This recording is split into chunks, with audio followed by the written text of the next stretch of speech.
the way the markets trade is the eastern half of the country trades off of a phys basis market. So that physical basis is setting every day, let's just say minus 20 cents or whatever it might be. So when the NYMEX rallies, it's setting off that physical basis at minus 20. So that's going to go with it.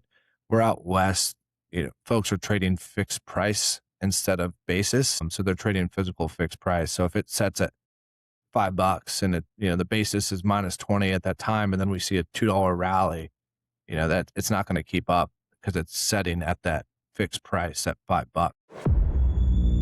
Welcome to the Energy Desk, a podcast from Mobius Risk Group. In this series, we break down the macro forces and fundamental trends shaping global energy markets. We cover everything from geopolitics and policy to supply, demand, and the price risks that we're watching behind the scenes. Each episode is designed to cut through the noise and give you clear, actionable insight into what's driving today's energy landscape and what it means for what comes next. You can follow the show wherever you get your podcasts. You can share feedback or ask questions by emailing podcast@mobiusriskgroup.com. Let's get started. All right, back on the Energy Desk, sitting here February 9th, Monday morning. How's it going, Drewby? It's going good. How are you doing, man? Doing well. Had to go through that Super Bowl event yesterday. Defensive Super Bowl, as they say. I'm a defensive guy, and that was still a very, very boring game. A lot of field goals, not a lot of excitement. So hopefully we got, 6-7 months to wait till football kicks off, but hopefully the next Super Bowl is better than that one. Yeah, it's an opportunity for a kicker to win some love after, I guess that would be a Super Bowl record 5, so. I was hoping for a kicker MVP, but I was too. I didn't get it. Yeah, I was too.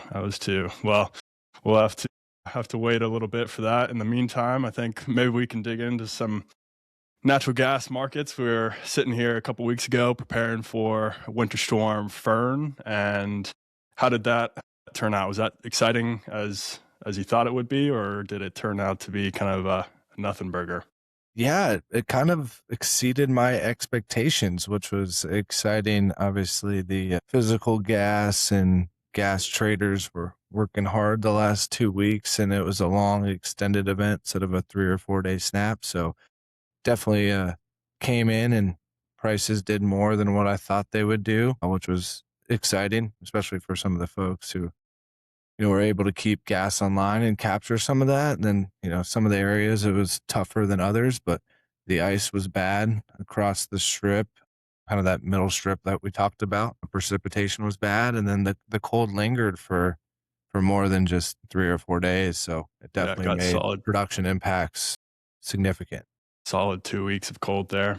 Yeah. Where was the most significant that you saw? Yeah. So, that first weekend, really starting on Sunday into Monday and Tuesday was when we saw the biggest drops in production. Production dropped to, I think it was like 96 BCF. So we were off about 14, 15 BCF from the highs. So kind of in line with what we expected. I think I said 12 to 16. So more in the higher range, but in line with what we expected. The biggest freeze offs that I think really that impacted the market that we weren't expecting as big of a drop was the Haynesville. They thought they were going to come into this and take advantage of the market. The ice and precipitation really, really hurt them. So we saw some big losses in the Haynesville production that wasn't necessarily as expected. And then we saw other areas perform better. But it kind of, overall the net impact was similar, but just what regions took the brunt of it. Definitely mattered. And then out in the Northeast, we saw pricing really rally. I think we saw highs in the 140s down at Transco Zone 6. Transco Zone 5 South traded, I think, in the 130s. Iroquois was up in the 120s, 130s, I believe. So the Northeast pricing really hit that first weekend. And into that week, it stayed cold in the Northeast and the East Coast. It really until through this weekend. It's finally starting to warm up there kind of today, tomorrow. And we saw some price volatility again last week. Nothing near as exciting just because you didn't lose the production that we did that first weekend and week from the rest of the producing basins. But still saw pricing jump into the, higher single digits at the hub.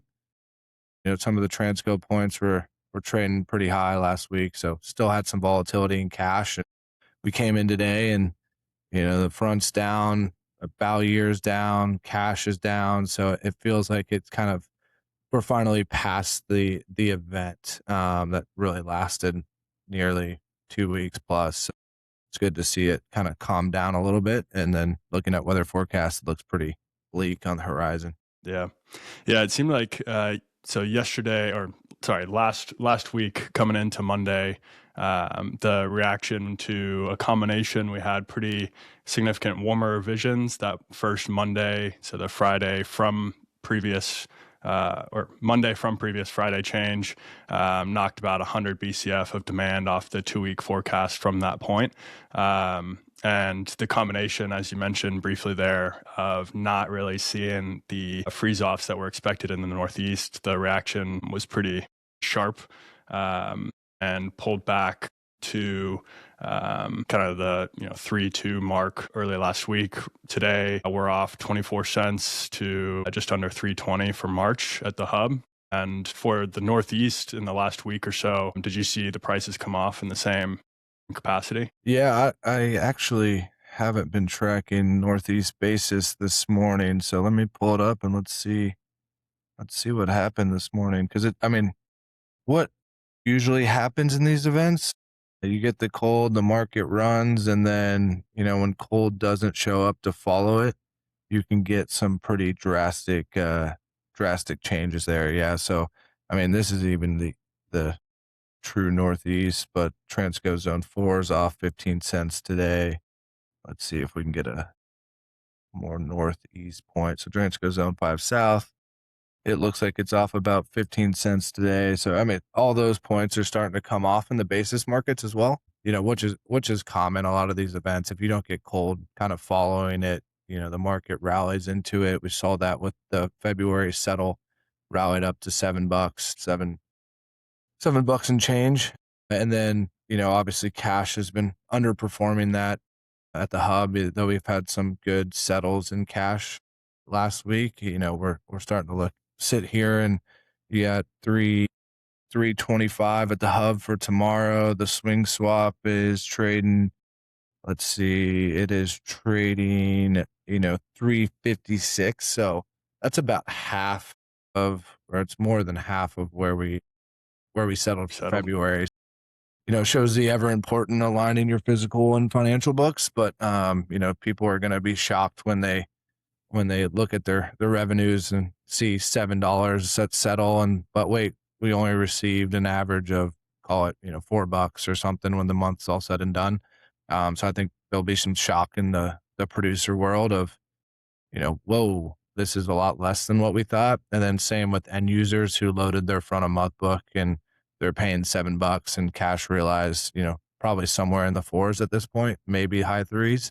And they'll be asking similar questions. So we always get these wonky settles when these events happen, especially close to the end of the month. So definitely there'll be a lot of questions to be asked and answered over the next couple weeks, and especially as billing comes out in March for February. Yeah, the kind of immediate outlook starts to look a little bit more interesting. I think you had, as you mentioned briefly there, weather shifted definitely warmer. So from today, again, February 9th, the 15-day outlook, we're seeing basically the next 10 days are going to be seeing pretty significant anomalous warmth, starting really in the central U.S. today.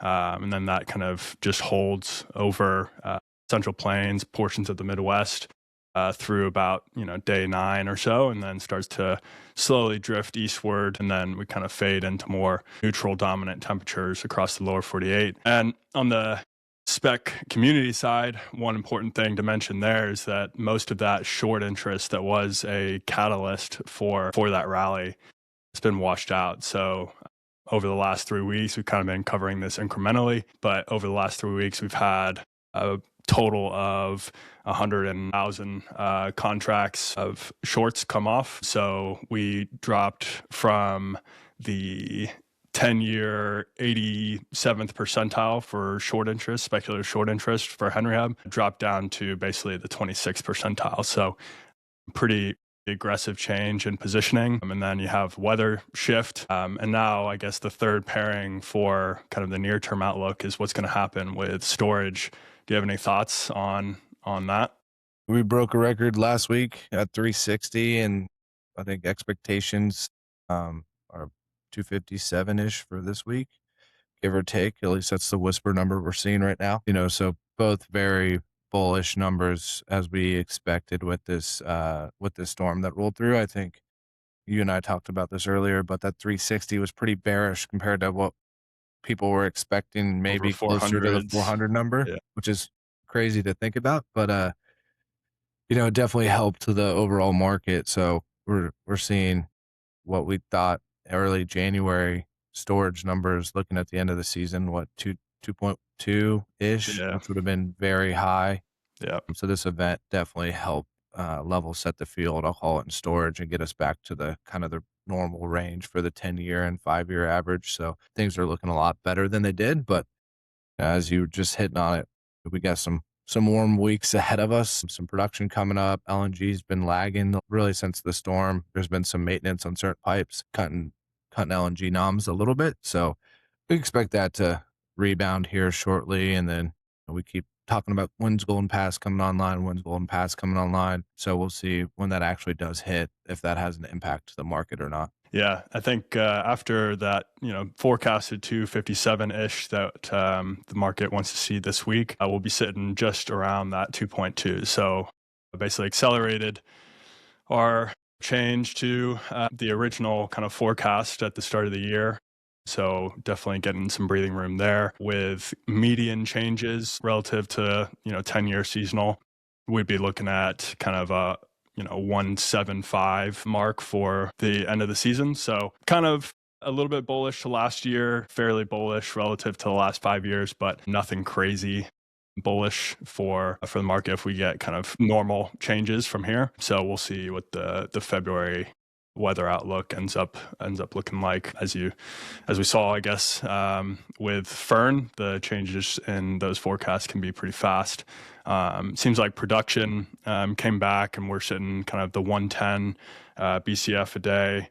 Slightly slower recovery there, or I guess more volatile recovery. We were kind of aggressive bump back to kind of the 109 mark, and then have been pretty slow to recover more from there. On the LNG, as you said, kind of the 18s to low 19 mark, still kind of behind expectations. I have a little bit from Corpus Christi stage 3 train 5 coming in Feb, but then it seems like the Golden Pass timeline is more like March, which I think is maybe one to discuss a little bit, because when we were sitting here in kind of the third quarter of 25, the expected timeline for that was maybe a little bit more aggressive, kind of in the first quarter of 26 to start to see some meaningful noms from that. Has it been slower than you were expecting? Yeah, I mean, we were expecting them to start taking feed gas sometime in January. They had their cool down cargo that showed up in early December, and things got delayed there, kept getting delayed, not a lot of news. So not sure if something went wrong before they filed permitting, but they have since filed permitting, I think a week or 2 weeks ago. So would expect that to move forward here relatively quickly. And as you mentioned, start to see feed gas sometime in the start of March. So again, I feel like that'll be a pretty good bullish story for the market here shortly. So, I know everyone's keeping their eye on that. As that delays, it's not great, but hopefully that comes in strong here in the next couple of weeks. And then you mentioned production not rallying all the way. Just some of these producers, they struggle to get those last little bit of wells back online. Some of the wells that, when they get shut in, damages the wells a little bit. So it's pretty normal to see, I'll say you get up to 99% of where we were, and then it struggles to get to that full 100% as they have to fix stuff. Valves break, things like that happen. Wells get shut in for longer than expected, or as it damages the wells, and they have to decide if they want to go in and fix it or not. And some of these smaller wells, things like that. So I would expect we start to see that continue to move a little bit higher here as some of those problems get fixed, but pretty normal to not get back to 100%, as quickly as it drops off. We briefly discussed this morning some of the basis pricing in the West versus we already kind of talked about some of the Northeast. One of the things that I thought was pretty interesting and maybe is appropriate to just highlight here. We had some questions about basis getting basically blown out for WAHA and some of these other spots in the West during Fern versus that basis staying pretty tight for the Northeast and some of these other sides. Is that something that you want to just touch on real quick? Why that? I thought that was a pretty interesting dynamic that you don't get to see very often. So maybe it's worth just kind of touching on. Yeah, I feel like we see it once every 3 years where we have this late rally in NYMEX, and I'll call it's pretty much draw a line through the middle of the country. East, the basis sticks with it, and then West, it always, goes out. The easiest way to explain that is during bid week. So this rally didn't happen, a week before. It happened the last day. Exactly. So the way the markets trade is the eastern half of the country trades off of a phys basis market.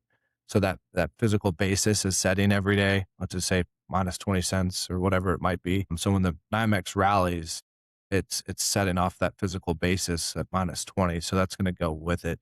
We're out west. Folks are trading fixed price instead of basis. So they're trading physical fixed price. So if it sets at $5 and the basis is minus 20 at that time, and then we see a $2 rally, it's not going to keep up because it's setting at that fixed price at $5. We get a lot of questions on that. But that's probably the easiest way to explain it. But essentially the way the prices set are different, and you're trading a basis versus a fixed price. So you can see that disconnect there.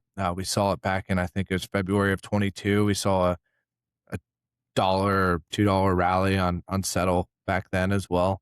So we had similar scenario here, just the ever importance of having your basis position lined up with your NYMEX position and making sure you're set up physically correct, because you can start to get some significant losses on your NYMEX book if you don't have basis kind of capturing that other side. And then, looking at it, selling into cash, as we discussed earlier, the market swing swaps less than half of what the settle was. So you can start to, you stack up $2 of losses on your NYMEX hedges, and now you're selling gas daily. Before you know it, you're selling your gas for $1 or whatever it might be, once you overlay your financial hedges. So something to be really careful about for producers during these times. Obviously not being over hedged and making sure their book aligns properly is important. But yeah, that basis settle, definitely we get a lot of questions with that, and it's tough to understand. And the reason behind it is, it's been like that for years. So I don't think anything's going to change. Yeah.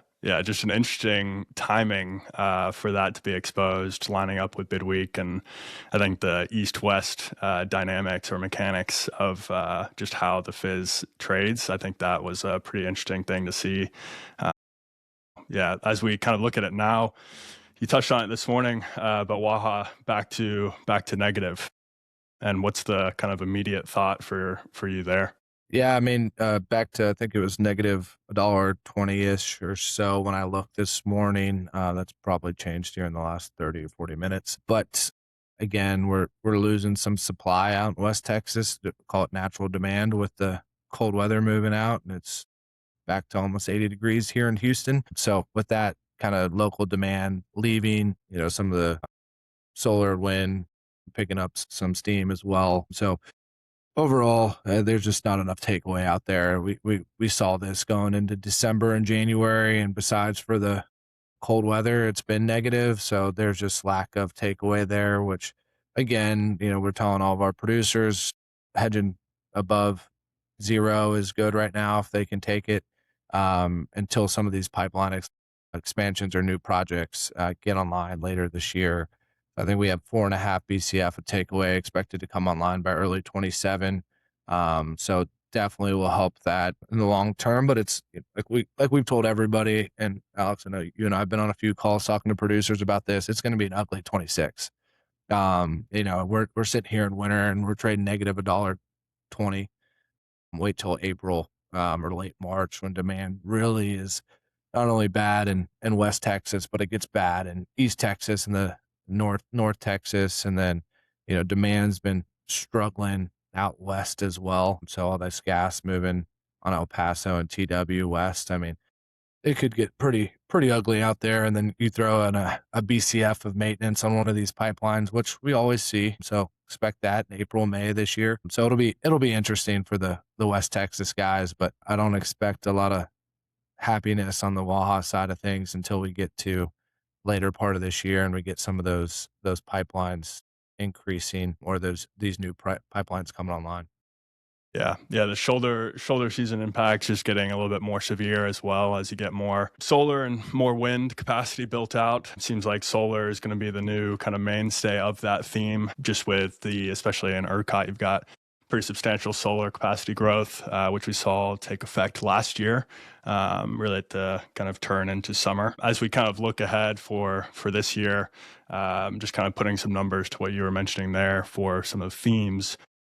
For the bullish side, obviously the main one going to be the LNG story. So probably pick up another, B and a half, 2 BCF of capacity really by the middle of the year. See what Golden Pass ramp looks like. Now we see kind of a delayed timeline. But then on the production side, we're expecting to see 3 to 5 BCF a day, mostly in the second half. So how does that timeline reconcile with you? What are you kind of monitoring for the 2026 timing between those drivers? Yeah, it'll be interesting. I feel like the production, if you look at a lot of the forecasts, it's flat through June, and then July it starts to creep up. So I don't think a lot of that production will creep up unless you start to have price signals that tell you otherwise. I mean, we have 420-ish next winter, so that's going to tell producers to produce into next winter, like typical. Turn on wells going into winter. Summer right now is off from it was trading over $4 last week or 2 weeks ago, and it's down to 338 or so right now. So it's going to be tough for some of these producers if the back half of summer keeps coming off. So we need that LNG to show up. And then the other thing that's out there is I'll call it data center demands. We're not seeing that just yet.